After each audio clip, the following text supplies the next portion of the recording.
Now, Heather, before the break, we were talking about specifically the age-old question of when should I trigger Social Security and all the different things that come into play regarding that, and it's a lot. I want to piggyback on that. I'm going to have to read this one. I wrote the notes down. I wish I had it all memorized, but I don't. So on average, a 60-year-old male today should expect to live for 22 more years, and a 60-year-old female should expect to live 25 more years. I learned that from you. So a lot of people try to figure out what's the break-even point. They try to do this math science thing. When should I trigger based on what my break-even point is if I live to a certain age? So is this the best way to approach trying to set up your lifetime income plan, or is there a better way? What do you think? You know, it's a good place to start. And naturally, it makes sense that people would say, hey, how long do I have to wait, or how long do I have to live exactly for it to make sense for me to forego income when I could take Social Security at 62? I mean, if my full retirement age is 67 because I was born in 1960 or later, and that's 5 years of income that I'm foregoing. So how long exactly? Right. That makes perfect sense.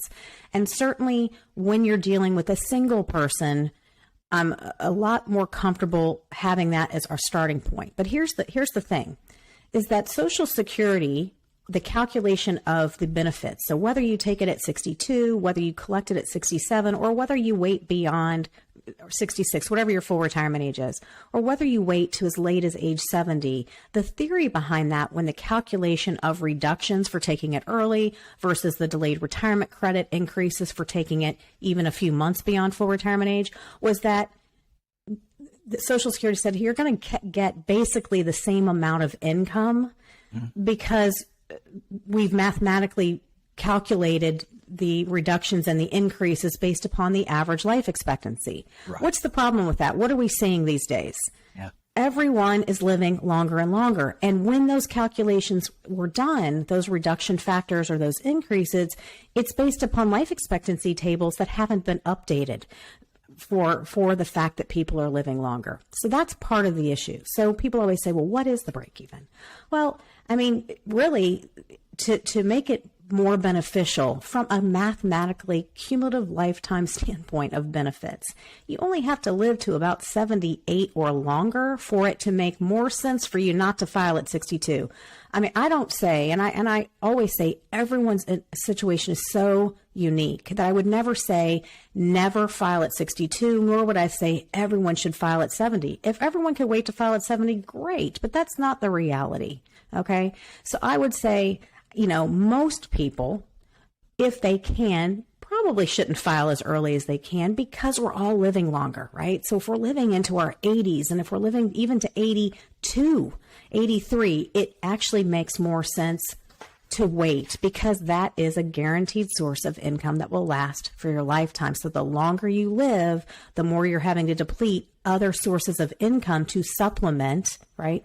To supplement the Social Security that you might have decided to take early. So I can go on forever, but for break even. So break even is a good place to start, but I wouldn't stop there. And particularly if you're dealing with a married couple, you have to look at the lifetime of both of them and the sustainability of income for the last spouse to die. And a lot of people fall short of doing that. They're not thinking about it that way because there's still a very significant chance that one of the two is going to be alive in their 90s. There's a 25% or more chance that one of them is going to be alive in their 90s. And so turning that Social Security on button at 62 may not be beneficial to the sustainability of everything else that then has to supplement the retirement income for as long as they both live.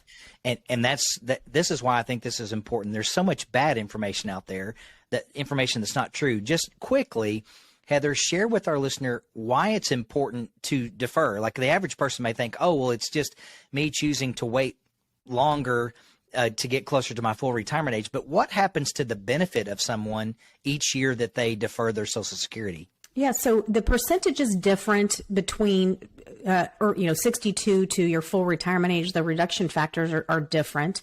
But, you know, if you have a full retirement age, if you're someone born in 1960 or later and your full retirement age is 67, you're getting a full 30% reduction for filing at 62. Now, the theory is you're getting 5 more years of income, but it becomes the gamble isn't on your side the longer you live, because you're, of course, taking that 30% permanent reduction. Now, I say permanent. There's always an exception to every rule. If someone withdraws their application and pays back benefits within 12 months, and they can start over and say, oh, I wish I hadn't done that. They can do that once.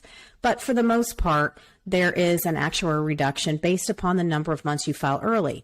On the flip side, once you get beyond your full retirement age, then there is what's called a delayed retirement credit. That is a monthly credit to the tune of 2/3 of 1%. You've heard this 8% per year. That's where that comes from. So 8% builds for waiting beyond full retirement age to file. That can be pretty significant. And the other thing is, once you file for your benefit, your cost of living adjustment, right, is going to be based upon that number. So if you file early, your cost of living adjustment, we just got the 8.7% cost of living adjustment for that started in benefit payments in January.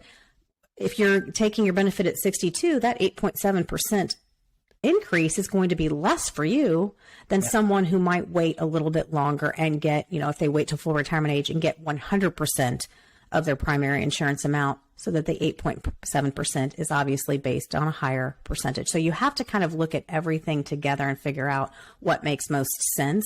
Look at what other sources of income that the person has and say, okay, might it make sense for me to draw down an IRA and let my Social Security wait a little bit longer? Keep rolling up. That's right. Yeah. Friends, everything that you've heard is so good. And I know at a recent meeting that we were at together, Ed said the average spouse lives 14.2 years after the death of the first spouse. So your decision for when you take Social Security affects that remaining income benefit for many, many years, often up to 2 decades. So we got to be thinking about the entire package whenever we make our decisions to file for Social Security.